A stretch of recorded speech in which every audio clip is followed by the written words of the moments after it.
সম্প্রদায়ের লোককে জামাতে ইসলামীতে নেওয়া হবে। এই ঘোষণার সাথে সাথে রংপুর, চট্টগ্রাম, খুলনা এবং সাতক্ষীরা থেকে অনেকে হিন্দু জামাতে ইসলামীতে যোগদান করেছে, যা ভারতীয় টিভি চ্যানেলে প্রকাশ করা হয়েছে। আপনারা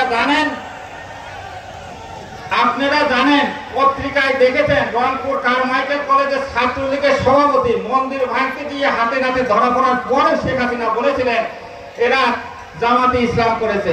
রংপুর কক্সবাজার উকিয়া বৌদ্ধ ভিক্ষুককে হত্যা করে মন্দির পুরানো অবস্থায় আওয়ামী লীগের 5 জন কর্মী হাতে নাতে ধরা পড়ার পর শেখ হাসিনা বলেছিলেন এরা জামাতে ইসলাম করেছে। কিন্তু শেখ হাসিনা পতনের পর এবার 1 মাস পরেই এই দেশের দুর্গা পূজা হয়। সেই পূজার সমস্ত মন্দির পাহারা দিয়েছিলেন জামাতে ইসলামের কর্মীরা।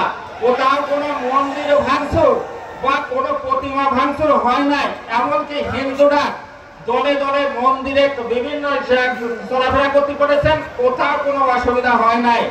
এটাই প্রমাণিত হয় যে এদেশে হিন্দুদের নিরাপত্তা দেওয়ার দায়িত্বে একমাত্র জামাতে ইসলামী। জামাতে ইসলামী এমন একটা দল যে এরা জামাতে ইসলাম পক্ষ থেকে আমি বলছি, আমার সাথে 39 জন হিন্দু এমএ ছেলে যোগাযোগ হয়েছে। রাজবাড়ী জেলা আমের অ্যাডভোকেট নুরুল ইসলাম সাহেবের হাত ধরে সামনের মাসের 10 তারিখে তারা জামাতে ইসলামীতে যোগদান করবে এবং এর সাথে একটা হিন্দু কমিটি গঠন হবে। সেই কমিটিতে ওই দিনে আত্মপ্রকাশ করবে। সেই কমিটির প্রধান হিসাবে আমি কমলেশ চন্দ্র দাস সভাপতির দায়িত্ব পালন করব এবং যিনি সাধারণ সম্পাদকের দায়িত্ব পালন করবেন তিনি প্রফেসর ডক্টর কৃষ্ণচন্দ্র রায়, জাহাঙ্গীরনগর বিশ্ববিদ্যালয়ের প্রফেসর।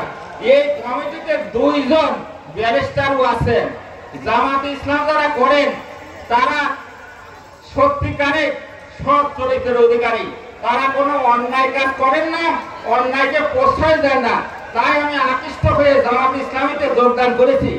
আপনারা জানেন এই যেসব হিন্দু জামাতে ইসলামীতে আওয়ামী লীগের সময় অত্যাচারে জর্জরিত হয়ে বাড়ি ছাড়া হয়েছে, অনেকের গাছপালা কেটে নেওয়া হয়েছে, অনেকের জমি দখল করা হয়েছে।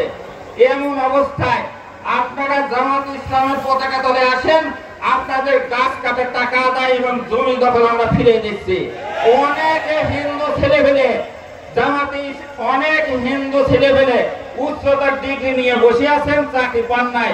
আমাদের বাংলাদেশের প্রধান আমির ডক্টর শফিকুর রহমান সাহেব বলেছেন চাকুরি নেবেন, সার্টিফিকেট তোলেন, চাকুরি নিয়ে বাড়িতে যান। আসেন জামাতে ইসলামের পতাকা তলে, আপনাদের চাকরির দায়িত্ব জামাতে ইসলাম নেবে। আর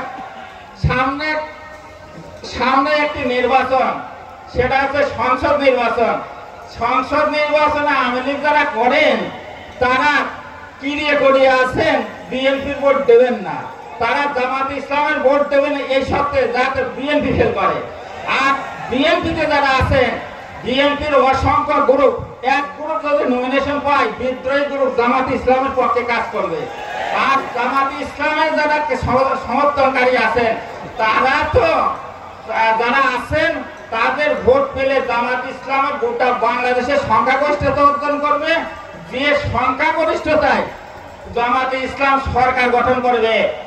আর জামাতে ইসলাম এমন একটা সংগঠন, জামাতে ইসলাম কাউকে এই রাজবাড়ী জেলার মাটিতে 15 বছর পর আজ জামাতে ইসলামের কর্মী সম্মেলন, এর আগে হয়নি। সামনে জনতার উপস্থিতিতে বোঝা যাচ্ছে রাজবাড়ীর মাটির জামাতে ইসলামের ঘাঁটি। এই বলে আমি আমার বক্তব্য শেষ করলাম।